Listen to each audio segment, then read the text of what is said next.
Guys, magandang gabi. Meron ako na-encounter na problema regarding dito sa couldn't upload videos. Actually, lahat yan, Reels, lahat ng video sa Reels, lahat ng video, normal na video, yung video ng sa story, hindi siya nag-upload. So, isa lang lumalabas, couldn't upload video. Okay? So, ngayon, share ko kung paano ko ginawa na solusyonan yung problema na yun. Ito na siguro yung solusyon nung sa inyo kasi ito yung nangyari sa akin. So, minonitor ko siya. At yung gagawin ko, gawin nyo lang din. Sure ako na masusolve nyo din yung problema nyo, no? Simulan na natin sa inyong Facebook account. Una, okay, i-check nyo muna yung Facebook nyo kung meron ba talagang restriction. Baka may na-violate kayo kaya talaga walang hindi makapag-upload, no? So, dalawa lang naman yung titingnan natin dyan. Una, ito guys, Help Center. Punta tayo sa Help Center. Yan. Okay, Help and Support. Check natin yan. Ako kasi chinek ko yan guys. Ito yung una kong tinignan. So, dahil wala naman akong alert, wala rin akong ginawang kahit anong violation, kaya wala namang lumabas dito, no? So, yan din yung akin. Wala talaga siyang lumalabas na violation. Okay, so,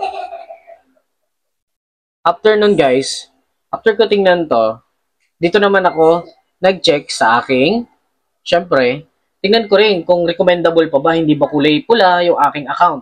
Kasi kung hindi na recommendable, so possible na dahil dun, no? Kaya hindi na nag-upload yung mga videos. So, chinek ko rin. Okay, ayan. Chinek ko rin yung aking,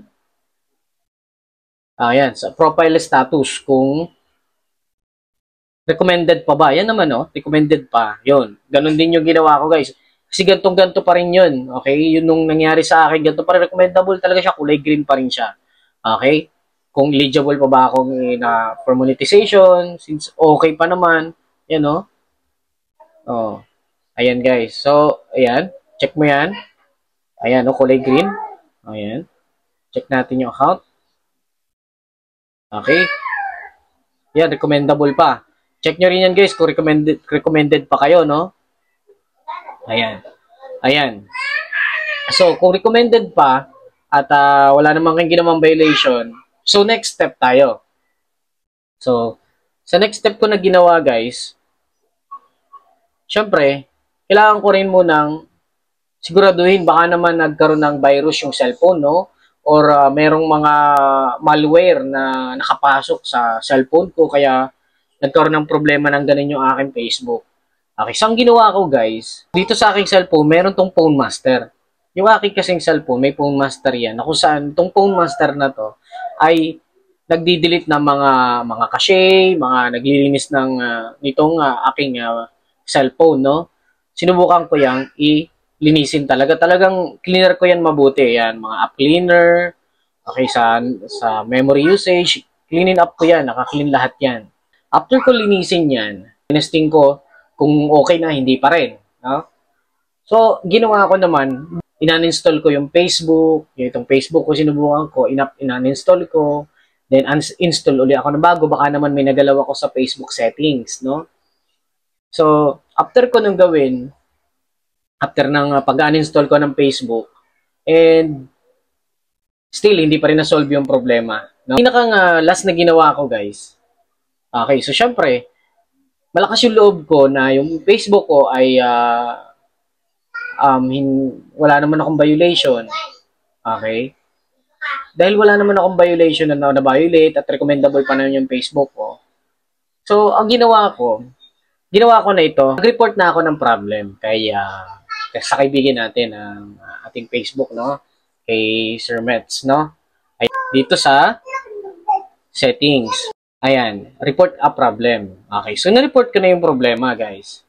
And then, continue report a problem. Ayan, guys. Ayan. Sundan nyo lang to, guys. So, ayan.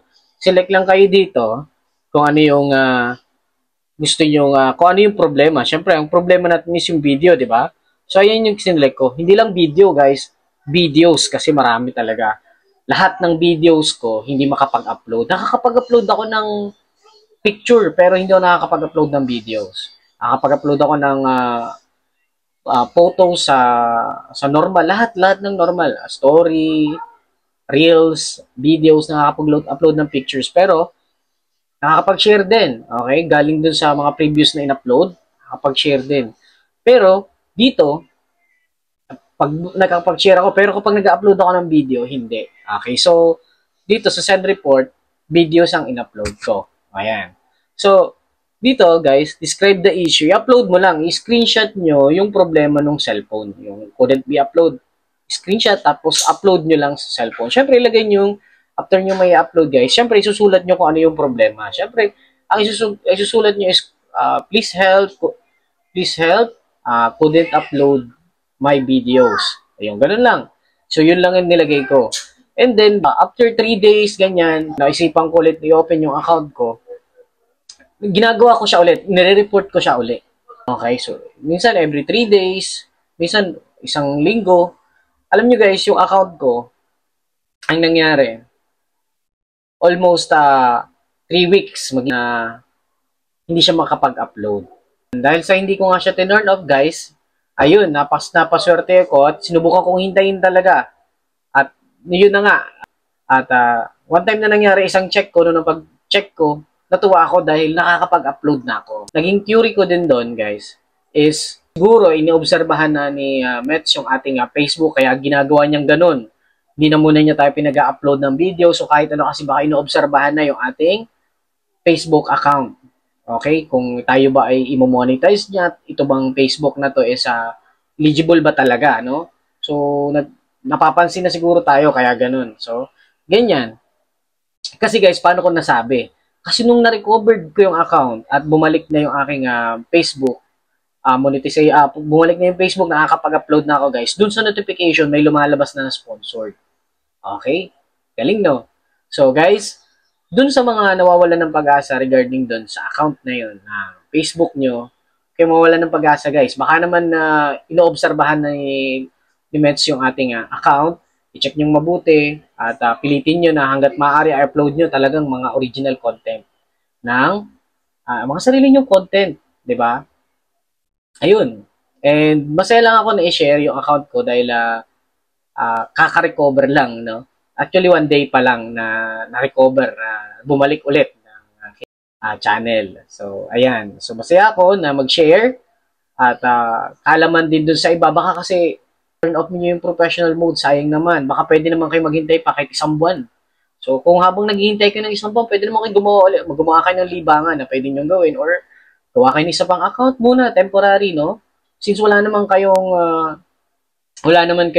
naging problema, at wala naman kayong community standard na violate at recommendable pa yung Facebook nyo, huwag kayong mawalan ng pag-asa. Huwag nyo munang i-turn off. I-report nyo muna ng i-report. Hanggang dito na lang yung video na aking i-share. Sana makatulong din po sa iba. Makikiusap na rin. Baka naman pwede nyo kong i-like, follow sa aking Facebook account, and guys, may link din ako ng aking YouTube. Kung pwede, pakisubscribe nyo na rin. At bulungan nyo lang ako. Chat nyo lang ako kung meron kayong mga social media account. Kung may YouTube kayo or any social media account, comment nyo lang, chat nyo lang ako. And handa din akong i-follow kayo or i-subscribe kayo sa inyong account. Tulungan po tayo. Maraming pong salamat.